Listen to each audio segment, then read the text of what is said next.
We are reading Touching Spirit Bear, and for those of you that don't know or forgot, this book is written in 2 parts. We are going to go ahead and start part 2, called Return to Spirit Bear. Chapter 14, 6 months later. Cole hobbled slowly but without help down the sidewalk leading away from the hospital. No longer did he have full use of his right arm.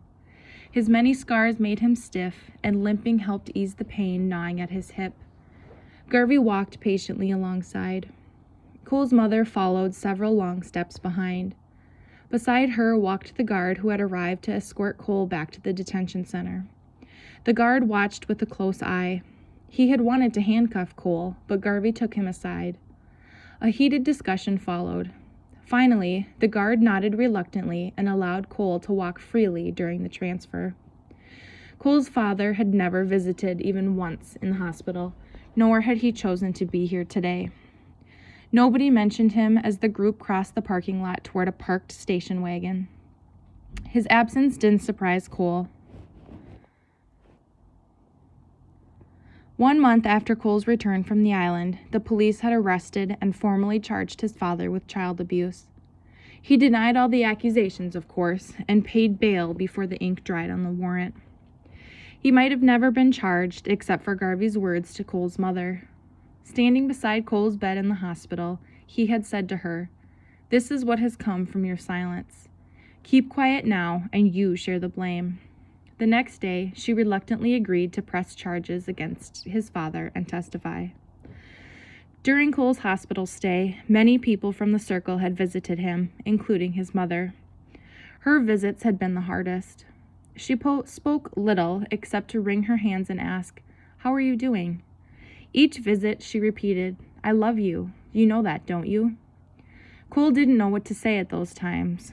Why now, all of a sudden, should he believe she cared? She visited every day, but that didn't prove anything. She still wasn't there at night. Nobody was there after dark when visiting hours ended, when Cole was left alone with his thoughts. That was when he relived the nightmare of the mauling and felt the ache of being alone, the fear, and yes, still, the anger. Edwin had been right. Anger was a memory never forgotten. But late at night, Cole also remembered the baby sparrows.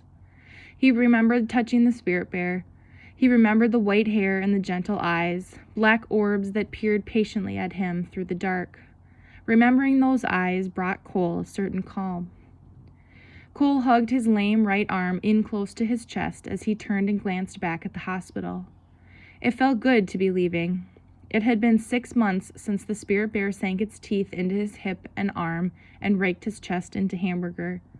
Even now, red puffy scars still crisscrossed Cole's body and served as painful reminders of the mauling. Although his body had begun to heal, Cole knew that many more months of therapy lay ahead. "What happened to your body would have killed most people," the physical therapist had said. "You're lucky to be alive, and your body will continue to react to trauma for a long time.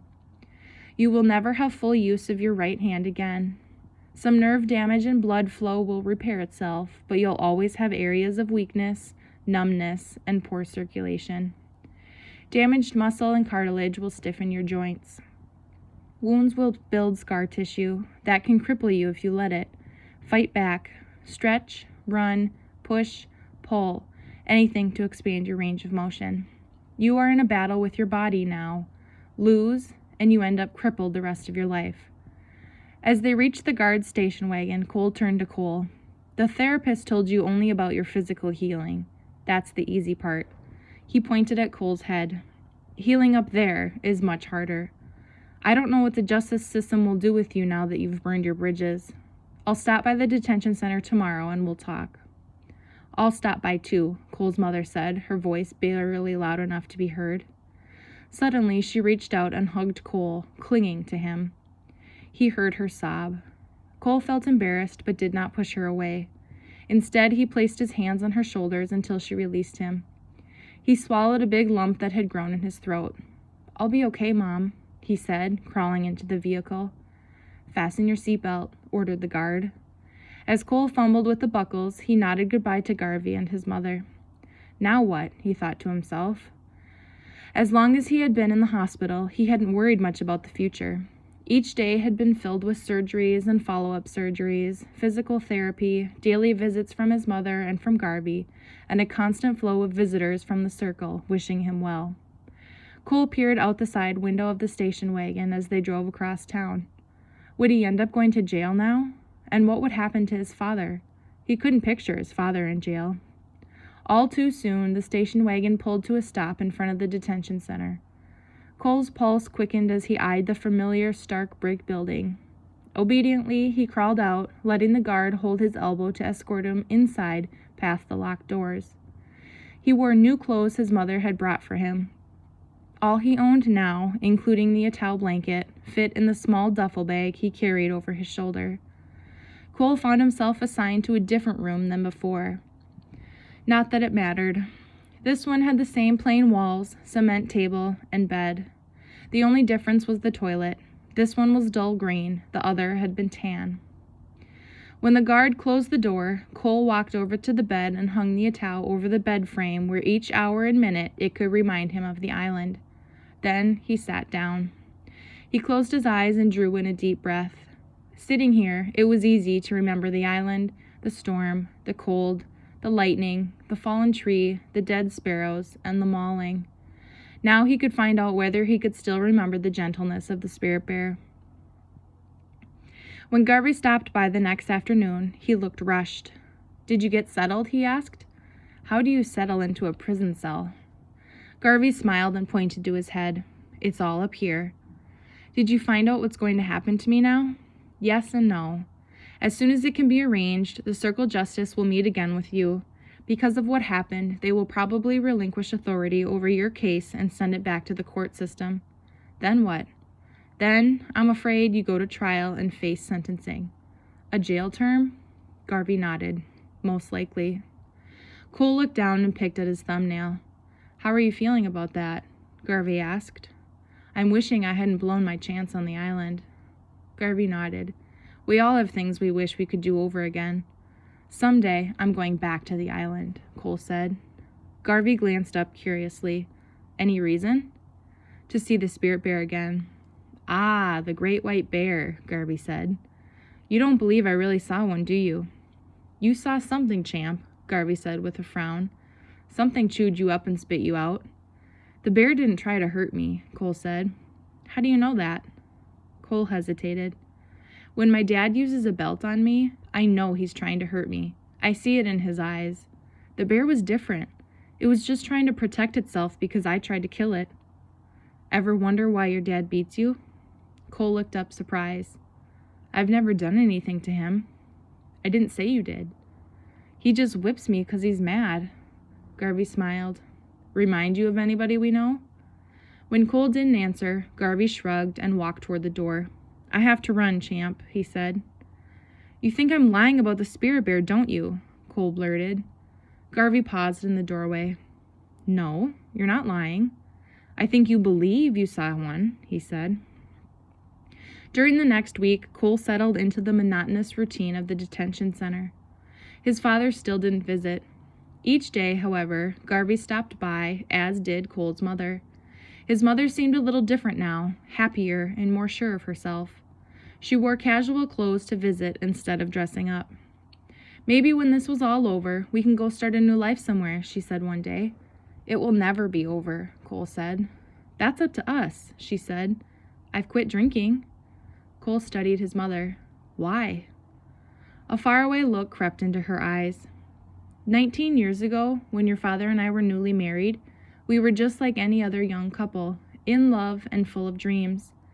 We dreamed of having you, raising you, and having an ideal family. We never meant for things to turn out this way." "What happened?" "Somewhere we took a wrong turn. Life got to be more than we could handle. Your father carried too much baggage from his past, baggage he never dealt with." "What do you mean, baggage?" She smiled sadly. "Your father isn't a bad person, but when he was younger, he had parents who beat him for everything he did. That's all he ever knew. When I saw him start doing it to you, I kept telling myself things would get better. Drinking helped me ignore reality." She shook her head. It took a divorce and you ending up in the hospital to wake me up.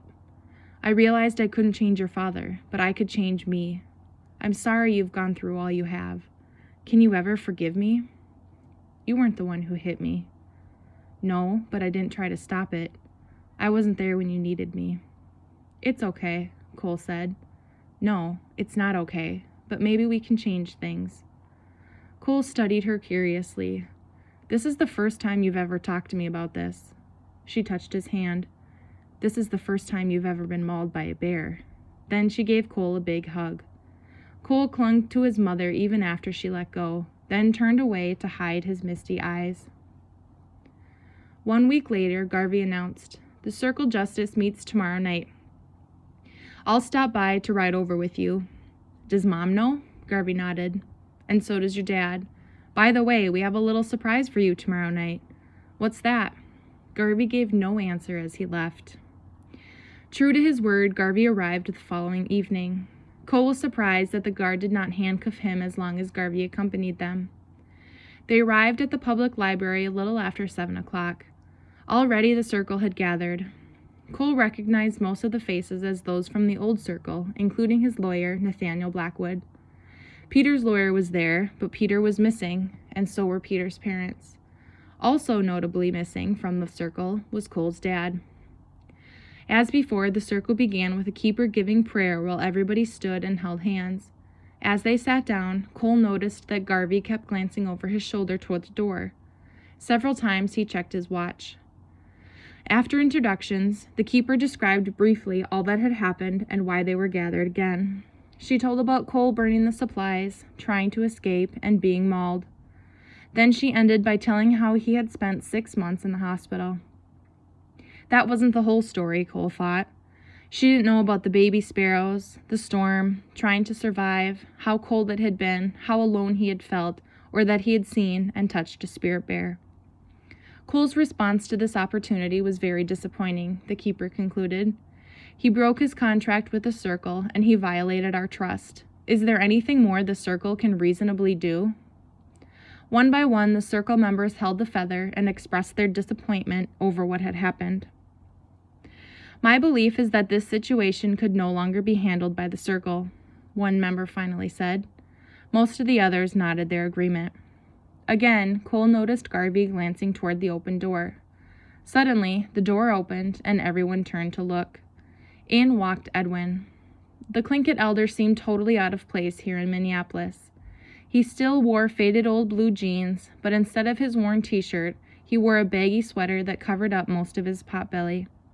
"I'm sorry for arriving late," he announced. "Here in the city you have something we don't have in our village. Traffic." The circle members chuckled as Garvey asked permission to speak. The keeper handed him the feather, and Garvey introduced everyone to the Tlingit elder. "May I join your circle?" Edwin asked reverently. The keeper nodded. "Yes, please do," she said, bringing another chair into the circle and placing it immediately to her left. As Edwin seated himself, he looked over at Cole and nodded. Cole smiled back. The keeper motioned for the feather to continue around the circle. "We were just getting ready to hear from Cole," she said. "Cole, would you please tell us why you have broken your contract with the circle? Explain why we shouldn't transfer your case back to the court system for prosecution and sentencing."